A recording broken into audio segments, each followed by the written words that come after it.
ইয়াউমা ইয়াফিরুল মারউ মিন আখি, মানুষ তার ভাই দেখে পালাবে। আমি নিজের সাথে মিলালাম, আমার ছোট ভাইকে দেখে আমি পালাবো?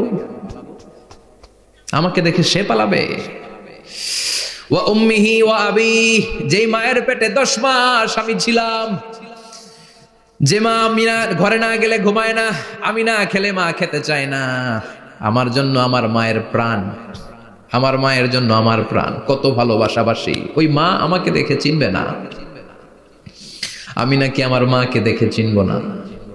আমি আমার বাবারে দেখে পালাবো। ছোটবেলা থেকে কোলে পিঠে করে আমার বাবা আমারে মানুষ করলো। বাবাকে কত ভালোবাসি, বাবার সাথে কত ভালোবাসার গল্প, এই বাবারে দেখে আমি দৌড় দিব। বাবা আমারে দেখে দৌড়াবে। ওয়া সাহিবাতিহি ওয়া বানি, সাহিবা মানে প্রিয়তমা স্ত্রী, যার সাথে এত ভালোবাসা এত খুনসুটি, তারে দেখে আমি পালাবো। ওয়া বানি, আমার সন্তান, যেই সন্তানের জন্য আমি আমার জীবনও দিতে রাজি, ঠিক কিনা? সন্তানকে দেখে আমি দৌড়। আব্বু বলে ডাক দিল, আমি চিনব না। আমার মেয়েটা আমারে ডাকলে নাকি আমি চিনব না, আমার মেয়েও আমারে চিনবে না। ইয়াউমা ইয়াফিরুল মারউ মিন আখিহি ওয়া উম্মিহি ওয়া আবিহি ওয়া সাহিবাতিহি ওয়া বানিহি লিকুল্লি ইমরিইম মিনহুম ইয়াউমাইযিন শাআনুন ইউগনিহি। বিশ্বনবী বললেন, আয়েশা, সেদিনটা আজকের দিনের মতো নয়, ভয়ঙ্কর একটা দিন হবে। বাবা ছেলেরে চিনবে না, ছেলে বাবার চিনবে না, মা তার মেয়েরে চিনবে না, মেয়ে তার মারে চিনবে না। মা আর মেয়ের ভালোবাসার চেয়ে বড় ভালোবাসা হতে পারে? বাবা ছেলের ভালোবাসার চেয়ে বড় ভালোবাসা? স্বামী স্ত্রীর ভালোবাসার চাইতে বড় ভালোবাসা দুনিয়ায় আছে? স্বামী স্ত্রীরে চিনবে না, স্ত্রী স্বামীকে চিনবে না, বন্ধু বন্ধুরে চিনবে না, ইমাম সাহেব মুসল্লিরে চিনবে না, মুসল্লি ইমাম সাহেবকে চিনবে না, নেতা কর্মীরে চিনবে না, কর্মী নেতাকে চিনবে না। আমরা সবসময় বিপদে আছি, তবে 4টা কাজ করলে আমাদের বিপদকে কাটিয়ে দিবে কে? ঈমান আনতে হবে কার উপর? জোরে বলেন। ঈমানের পথে অবিচল থেকে আমার মরণ যেন হয়, ঈমানের পথে অবিচল থেকে আমার মরণ যেন হয়। তোমারই কাছে মিনতি আমার, তোমারই কাছে মিনতি আমার, মহামহিম দয়াময়, ঈমানের পথে অবিচল থেকে আমার মরণ যেন হয়। পড়েন আমিন। চমৎকার দোয়া হয়ে গেছে না? ঈমানের পথে অবিচল থেকে আমার মরণ যেন হয়। আবার পড়েন আমিন। তো যেই ইসলামী সঙ্গীতগুলোর, নাশিদগুলোর কথামালা সুন্দর, এগুলো আপনারা গাবেন, এগুলো হৃদয়কে টাচ করে। যেগুলো হৃদয় থেকে লেখা হয় এগুলো হৃদয়কে টাচ করে, যেগুলো হৃদয় দিয়ে বলা হয় এগুলো মানুষের অন্তরে যে টাচ করে, ঠিক কি না? বিশ্বনবী যা বলতেন হৃদয় থেকে বলতেন, প্রাণ খুলে বলতেন, প্রাণ থেকে বলতেন, যেটা মানুষের হৃদয়কে টাচ করত। আবার বিশ্বনবী কথা বলতেন কম, কিন্তু এটার অর্থ ছিল ব্যাপক। বিশ্বনবী বলতেন, উতিতু জাওয়ামি আল কালিম, আমাকে আল্লাহ তাআলা জাওয়ামি আল কালিম দিয়েছে। বিশ্বনবী বলতেন অল্প, বলতেন অল্প, কিন্তু এটার অর্থ, ব্যাখ্যা, বিশ্লেষণ ভলিউমের পর ভলিউম হয়ে যায়, কিন্তু ব্যাখ্যা শেষ হয় না। সুবহানাল্লাহ। আবার বিশ্বনবী বলতেন, নুসিরতু বির-রা'বি মাসিরাতা শাহর, আমি যে এলাকায় দাঁড়িয়ে থাকি এলাকার ডানে বায়ে সামনে পেছনে 1 মাসের দূরত্বের রাস্তা পর্যন্ত ওই জায়গায় কোনো কাফের দাঁড়িয়ে থাকলে আমার ভয়ে তার অন্তর থার করে কাঁপে। ভয় দিয়ে বিশ্বনবীকে আল্লাহ তাআলা সাহায্য করেছেন। 1 মাস ডানে বায়ে সামনে পেছনে 1 মাসের দূরত্বের ভেতরে যদি কোনো কাফির মুশরিকদের আন্ডা বাচ্চাও থাকে, যত দূরেই থাকুক, বিশ্বনবীর ব্যাপারে তার অন্তরে ভয় আর ধুকধুকানি শুরু হয়ে যায়। সুবহানাল্লাহ পড়েন। এজন্য আমরা বিপদ কাটাতে পারবো না যতক্ষণ না ঈমানদার না হতে পারি। পাক্কা ঈমানদার হতে হবে। ওয়ালা তালবিসু ঈমানাহুম বিযুলমিন, তোমাদের ঈমানকে জুলুমের সাথে মিশ্রিত করো না। জুলুম মানে শিরক, শিরকের সাথে আমাদের কোনো সম্পর্ক নাই। ঈমান হতে হবে পাক্কা ঈমান। ঈমানের সাথে যদি শিরক ঢুকে, ওটা কি পাক্কা ঈমান হয়? খালিস ঈমান হয়? মসজিদে যে নামাজও পড়েন, মাজারে যে সেজদাও দেন, এরকম আছে না নাই? মসজিদে যে আল্লাহর কাছে চায়, মাজারে যে বাবার কাছে চায়, আছে না নাই? মসজিদেও দান করে, আবার মাজারে যেও দান করে, আছে না নাই? না, আপনার এই ডবল স্ট্যান্ডার্ডকে থামিয়ে দিতে হবে, এটাকে ব্রেক করে ফেলতে হবে। আপনি চাইবেন শুধু একজনের কাছে, তিনি কে? আল্লাহ। বিশ্বনবী বলতেন ইদা সাআলতা ফাসআলিল্লাহ, যখন চাইবা আল্লাহর কাছে চাও। হাত পাতবেন কার কাছে? ওয়া ইদা ইসতাআনতা ফাসতাইন বিল্লাহ, সাহায্য যদি চাও একমাত্র কার কাছে যাবা? আমাদেরকে সাহায্য করতে পারে কে? বিপদে পড়লে উদ্ধার করতে পারে কে? কবরে মাজারে পড়ে থাকা ব্যক্তি আমাদের উদ্ধার করতে পারে? কথা বুঝতেছেন তো? সহজ না কথাটা? এতজনের কাছে যাওয়া যাবে না, এতজনের কাছে মাথা নোয়ানো যাবে না, নোয়াবো এক জায়গায়। তিনি কে? আবার বিশ্বনবী বলতেন এই শিরিক হচ্ছে আখফা মিন দাবিবিন নামাল, পিঁপড়ার গুটি গুটি পায়ের চেয়েও শিরকটা হলো বড় সূক্ষ্ম। পিঁপড়া যেমনি গুটি গুটি পায়ে মিষ্টির দোকানে ঢুকে যায়, যে মিষ্টি নষ্ট করে, শিরক তেমনি তোমার ভেতরে ঢুকে তোমার ঈমানকে নষ্ট করে দেয়। আখফা মিন দাবিবিন নামাল। আপনি পাহাড় পরিমাণ গুনাহ নিয়ে, হাদিসে কুদসিতে এসেছে, সাগরের ফেনা পরিমাণ পাপ নিয়ে আল্লাহর কাছে হাজির হয়েছেন। আল্লাহ, আমি পাপী, আমি কি? পৃথিবী না জানুক আমি তো জানি, আমি কি পাপ করেছি হায়। পৃথিবী না জানুক আমি তো জানি, আমি কি পাপ করেছি হায়। আমার পাপের করলে বিচার, বাঁচার উপায় নাই আমার। দয়াময় প্রভু মাফ করো আমায়, মাফ করো আমায়। পড়েন আমিন। আমরা সবাই পাপী। আমরা কি? বিশ্বনবী বললেন কুল্লুকুম খাত্তাউন, তোমরা সবাই পাপী। ওয়া খায়রুল খাত্তাইন আত-তাওয়াবুন, আর এই পাপীদের মধ্যে সবচাইতে ভালো পাপী ওই পাপী যেই পাপী পাপ করার পরে তওবা করে কার কাছে?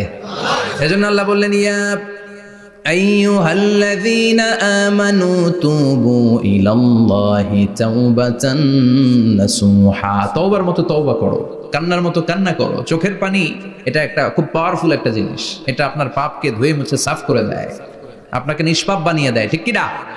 তো এই বিশাল পাপের বোঝা নিয়ে, পাহাড় পরিমাণ গুনাহ নিয়ে কিয়ামতের দিন যদি আল্লাহর কাছে আপনি হাজির হয়ে যান, ওই পাপের মধ্যে যদি শিরকের পাপ না থাকে, মানে কোনো মাজারে যে সেজদা দেন নাই, বাবার কাছে যান নাই, কোনো মাজারে মানত করেন নাই, মাজারে লাল শালু দেন নাই, মোমবাতি দেন নাই, আগরবাতি দেন নাই, মাজারে মুরগি মানত করেন নাই, এই পাপগুলো করেন নাই, অনেক পাপ আপনার আছে, কিন্তু শিরকের পাপ নাই। কোন পাপ নাই? আল্লাহ বলেন হাজার কোটি পাপ নিয়ে, পাপের বোঝা নিয়ে, পাহাড় পরিমাণ অন্যায় নিয়ে, গুনাহ নিয়ে যদি আমার সামনে আসো, আর এই গুনার মধ্যে যদি শিরকের কোনো গুনাহ না থাকে, তাহলে আমি আল্লাহ পাহাড় পরিমাণ দয়ার ক্ষমা নিয়ে তোমার কাছে হাজির হয়ে যাব।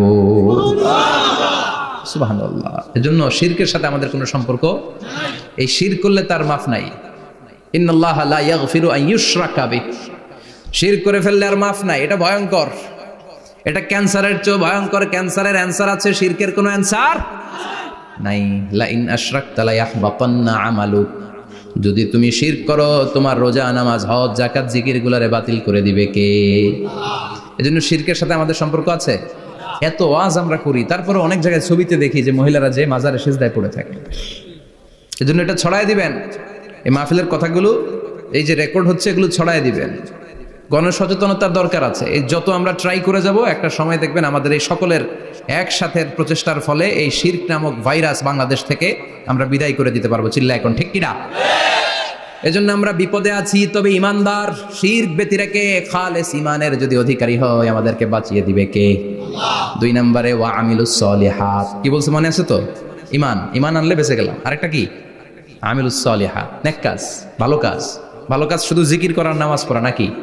না, আপনি কাউকে পরামর্শ দিলে এটাও ভালো কাজ। ঋণ দিবেন, ঋণ দিলে আপনার মর্যাদা বাড়ায় দিবে কে?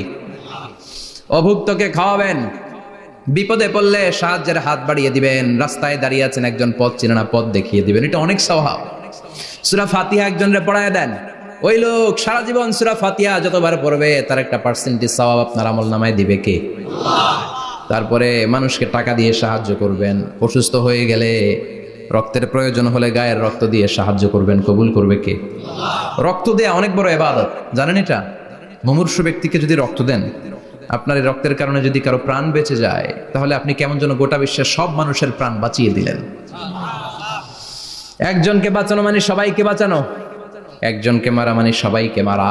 এজন্য বিশ্বনবী বললেন, আল ইনসান বুনিয়ানুম মারসুস, সব মানুষগুলো হলো আল্লাহর পক্ষ থেকে সীসা ঢালাই করা প্রাচীর। একজনকে নষ্ট করা মানে প্রাচীরটাকে ভেঙে দেয়া, ঠিক কিনা? তাহলে ঈমান আনতে হবে কার উপর? আর আল্লাহর সন্তুষ্টির জন্য সৎকর্ম করতে হবে। তারপরে একে অপরকে ভালো কাজের জন্য পরামর্শ দেওয়ার দরকার আছে না নাই? হক আর সবর, আমরা হকের পক্ষে থাকবো, রাজি আছেন তো? আর আমরা সব সময় ধৈর্যশীল থাকবো, রাজি আছেন? ইন্নামা সাবর ইনদা সাদামাতিল উলা, বিপদের প্রথম ধাক্কায় ধৈর্যটা ধারণ করতে হবে। অনেকে বিপদ আসলে পেরেশান হয়ে যায়, চিল্লা ফাল্লা শুরু করে দেয়, কান্না শুরু করে দেয়, বিলাপ করে। বেশিরভাগ মহিলারা এটা করে, ঠিক কিনা? বিষ্ণু বললেন, বিপদের প্রথম ধাক্কায় কেমন সবর করলা এটাই দেখার বিষয়। ইন্নামা সাবর ইনদা সাদামাতিল উলা, বিপদের প্রথম ধাক্কায় যে সবর ধরতে পারে সেই আসল সবুর, সেই আসল কি সবুর মানে ধৈর্য ধারণকারী। বিশ্বনবী দোয়া করতেন, আল্লাহ আপনি আমারে ধৈর্যশীল বানান। আল্লাহুম্মা জাআলনি সাবুরা ওয়াজআলনি শাকুরা, আপনি আমারে ধৈর্যশীল বানান, আপনি আমারে শুকরগুজার বানান। ওয়াজআল ফি আইনি সাগীরা ওয়া ফি আয়ুনিন নাসি কাবীরা, আমার চোখে আপনি আমারে ছোট বানান, মানুষের চোখে আমারে আপনি বড় বানান। পড়েন আমিন। আরো জোরে পড়েন আমিন। চারটা ওয়াজ কাল থাকবে তো?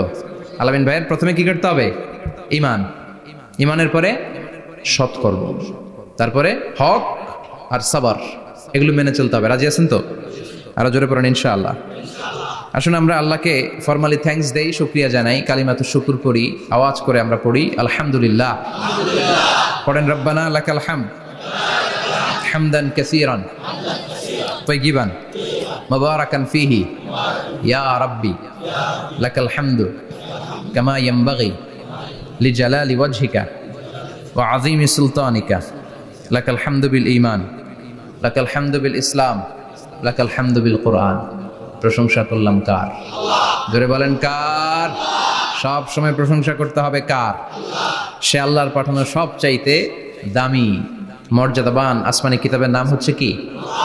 চিল্লায় বলেন কি নাম? এই যে সূরাতুল আসর তেলাওয়াত করেছে, কোন কিতাবে আছে? কথা বলেন। এই কোরআনটা হচ্ছে নূর, এই কোরআনটা হচ্ছে হিদায়াত, এই কোরআনটা হচ্ছে শিফা, এটা হচ্ছে আলো। এই কোরআন থেকে আলো নিয়ে নিজেদেরকে আলোকিত করতে হবে। কি করতে হবে? আলো। আলোর দরকার আছে না নাই? আলো ছাড়া কিছু দেখা যায়? এজন্য কোরআনকে আলো বানিয়ে পাঠালো কে? রব্বুল আলামিন বলেন, কিতাবুন আনজালনাহু ইলাইকা লিতুখরিজান নাসা মিনাল যুলুমাতি ইলান নূর। ও নবী, একটা কিতাব পাঠালাম, যেই কিতাব অন্ধকার থেকে আপনাদেরকে আলোর দিকে নিয়ে যাবে। কোন দিকে নিবে? জোরে বলেন। আমরা আলোর পথের সৈনিক, আমরা জান্নাতে যেতে চাই। জান্নাতে যেতে হলে যে বইটা মানতে হবে, বইটার নাম কি? তাহলে কিতাবে আল্লাহ আলো দিলেন, আবার হেদায়েত দিলেন। আল্লাহ বললেন, যালিকাল কিতাবু লা রাইবা ফীহি হুদাল লিল মুত্তাকিন। হুদাল লিল মুত্তাকিন, guide book to those who are মুত্তাকিন। তাহলে গাইড বুক পেলাম, আলো পেলাম, আবার এটার ভিতরে শেফা আছে। কি আছে? শেফা মানে সুস্থতা, শেফা মানে রেমেডি, শেফা মানে রিকভারি। আপনি অসুস্থ হলে সুস্থ করে কে? কোরআন পরে যদি ফু দেন, সুস্থ বানায় দিবে কে? নাকি তাবিজের ভেতরে ঢুকায় ঝুলাইবেন? ঝুলানো যাবে? পড়তে হবে। কি করবেন? যে ঘরে সূরা বাকারা তেলাওয়াত করা হয় সেখান থেকে শয়তান দৌড়ে পালায়, নাকি যেই ঘরে বাকারা ঝুলিয়ে রাখা হয়? হ্যাঁ, পড়তে হবে। পরে ফু দেন, সুস্থ করবে কে? এই কিতাবের সর্বপ্রথম যে সূরাটা আল্লাহ দিলেন, ভূমিকা সূরা, এটার নাম হচ্ছে ফাতিহা। ফাতিহা মানে কি? ভূমিকা। এই সূরাটা দিয়ে আল্লাহ এই কোরআনটাকে খুললেন। পুরো কোরআনে যা আছে এই ফাতিহার 7 আয়াতের ভেতরে তা আছে। আবার এই 7 আয়াতের ব্যাখ্যা শুরু করে দিলে 30 পারা কোরআন হয়ে যায়। কোন সুবহানাল্লাহ। আবার আল্লাহ এটার নাম বিশ্বনবী নাম দিলেন সূরাতুশ শিফা, শেফার সূরা। অসুস্থ ব্যক্তিকে সূরাতুল ফাতিহা পড়ে ফু দিলে সুস্থ করে দেয় কে? বুখারীর বর্ণনায় বিশ্বনবীর কিছু সাহাবারা মরুভূমিতে সফর করছিলেন। এক লোক অসুস্থ ছিল, কেউ কোনো জাদু মন্ত্র পড়ে ফু দিয়ে তাকে সুস্থ করতে পারছিল না। সাহাবারা বলল, আমরা পারবো। সবাই বলল, তোমরা বেদুইন, পারবা কেমনে? যাও মিয়া। সাহাবারা বলল, আমাদের কাছে এমন জিনিস আছে, এটা পড়ে ফু দিলে অসুস্থরে সুস্থ করে কে? সবাই বলে, তাইলে আসো সুস্থ করো। সাহাবারা বলে, তাহলে আমাদেরকে খাসি দিবা 100টা, এক পাল ছাগল দিবা। কতিফু গানাম। বিশ্বনবীর এক সাহাবী ওই সাপে দংশন করা লোকটার পাশে বসে সূরাতুল ফাতিহা পড়ে ফু দিতে দেরি মুহূর্তের মধ্যে অসুস্থ ব্যক্তিটারে সুস্থ করে দেয় কে? বিশ্বাস হয়? হ্যাঁ, বাবুল ইস্তিশফা বিল কোরআন, কোরআন দিয়ে শিফা নেওয়া। কি নেওয়া? শিফা। অসুস্থ হয়েছেন, সূরা ফাতিহা পড়েন, সূরা ইখলাস পড়েন। বিশ্বনবীর হাতে একবার বিচ্ছু কামড় দিল, বিশ্বনবী সূরাতুল ইখলাস পড়লেন, সূরাতুল ফালাক পড়লেন, নাস পড়ে ফু দিলেন, ভালো করে দিল কে? আমরাও যারা অসুস্থ, আমরাও যদি ইখলাস ফালাক নাস পড়ি, ফাতিহা পড়ে ফু দেয়, আমাদেরকে ভালো করবে কে? বিশ্বাস হয়?